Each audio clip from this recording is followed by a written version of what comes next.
दुर्गा नदी के किनारे बसा एक गांव फूलपुर। गांव में कुछ 100-150 लोग रहते थे। अंजलि, जो कि पास ही के जिले में रहती थी और 12वीं पास कर चुकी थी, उसके पिताजी ने बेटी को जल्दी विदा करने के लिए उसकी शादी फूलपुर गांव के मुकेश से करवा दी थी।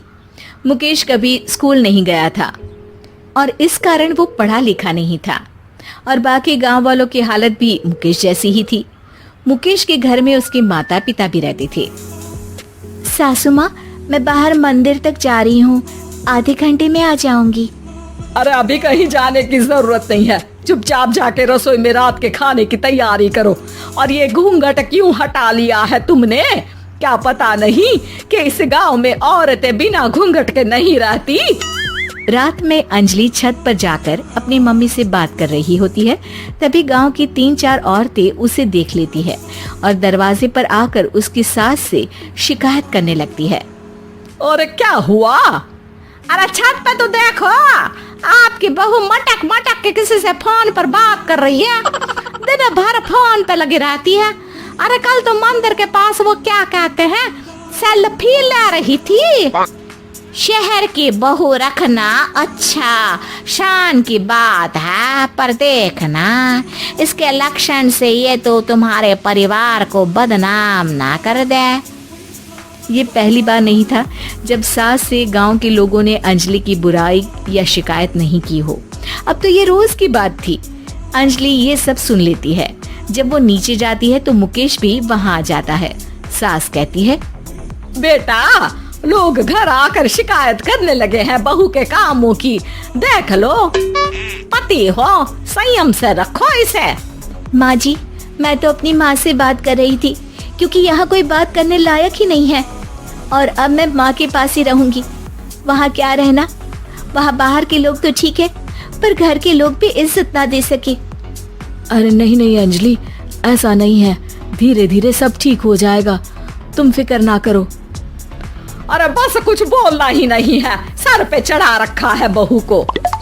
सास मुकेश की नरम बात सुन के वहाँ से मुंह चढ़ाकर चली जाती है। मैं तो कहती हूँ हम दोनों शहर चले जाते हैं। मैं पढ़ी लिखी हूँ, मुझे वहाँ नौकरी भी मिल जाएगी और थोड़े दिनों में आप भी वहाँ कुछ काम ढूंढ लेना। अरे नहीं नहीं अंजलि, हम यहाँ ना गांव का खेत, माँ पिताजी को छोड़कर शहर नहीं जा सकते। माँ पिताजी को कैसा लगेगा और गांव वाले क्या सोचेंगे? ये कहकर मुकेश सोने चला जाता है और अंजलि की गांव वालों द्वारा बुराई का सिलसिला बहुत दिनों तक चलता ही रहता है। लेकिन अंजलि गुस्सा ना दिखाते हुए समझदारी से काम लेती है। बारिश का मौसम चालू हो जाता है। जोरदार बारिश से पूरे गांव में हाहाकार मच जाता है। दुर्गा नदी में बाढ़ आ जाती है और बाढ़ का पानी पूरे गांव की फसल तबाह कर देता है। फसल की ये हालत देखकर गांव वाले निराश हो जाते हैं और बात तो यहाँ तक पहुँच जाती है कि कुछ लोग तो अंजलि को इस सब का दोषी ठहरा देते हैं। अरे पूरी फसल तबाह हो गई, पता नहीं किसकी नजर लग गई है। अरे जब से चौधरी परिवार में ये शहर की बहू आई है ना, तब से ही गांव की शांति चली गई है। इसके कर्म कांड से माँ दुर्गा नदी भी खुश नहीं है। ये सब सुनकर बेचारी अंजलि रोते हुए अपने घर चली जाती है। कुछ दिन बाद सभी गांव वाले अपनी फसल का मुआवजा लेकर अपने अपने घर आते हैं। मुकेश भी 1500 लेकर आता है। अंजलि को जब पासबुक दिखाता है तो अंजलि हैरान हो जाती है।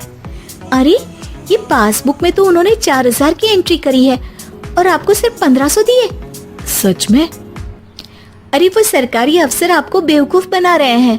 सरकार की तरफ से हमें 4000 मिले हैं, लेकिन बाकी का सारा पैसा खुद ही खा रहे हैं। आप लोग के अनपढ़ होने का फायदा उठा रहे हैं। ये सब सुनकर मुकेश परेशान हो जाता है, लेकिन अंजलि उसे हिम्मत से काम लेने को कहती है और सुबह होते ही मुकेश को पंचायत कार्यालय ले जाती है और साथ में गांव के और लोगों को भी। आप सरकारी बाबू क्या गांव के लोगों को बेवकूफ समझते हैं? आपको क्या लगता है ये पढ़े लिखे नहीं है तो आप कुछ भी मनमानी करेंगे? ये बेचारे दिन रात इतनी मेहनत करते हैं, ये हमारे अन्नदाता हैं और आप इनके साथ ऐसा धोखा करते हैं। अरे क्या बके जा रही है ये लड़की, किस धोखे की बात कर रही है? अपने कांड करके नदी माँ को नाराज करके हमारा नुकसान करके इसे चैन नहीं मिला क्या?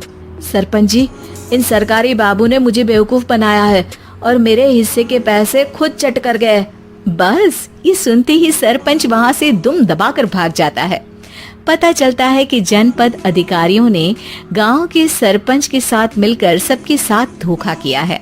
सब लोगों का विरोध शुरू हो जाता है और आखिर में अधिकारी सब गांव वालों के हिस्सों के बचे हुए पैसे उन्हें लौटा देते हैं और कई दिन तक सरपंच गांव में लौटता ही नहीं।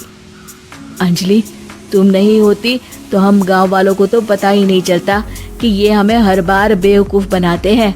हाँ अंजलि बेटी, हमें माफ कर दो। हम सब तुम्हें बुरा भला कहते रहे, लेकिन तुमने ही आज हमें बेवकूफ बनाने से बचाया है।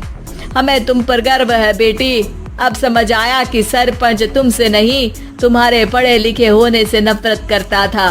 क्यों ना इस बार हम अंजलि को ही सरपंच पद के लिए चुन ले? क्या कहते हो गांव वालों? पढ़ी लिखी सरपंच। बस पूरा गांव अंजलि के लिए ताली बजाता है और अंजलि की सास उसे खुशी से गले लगा लेती है।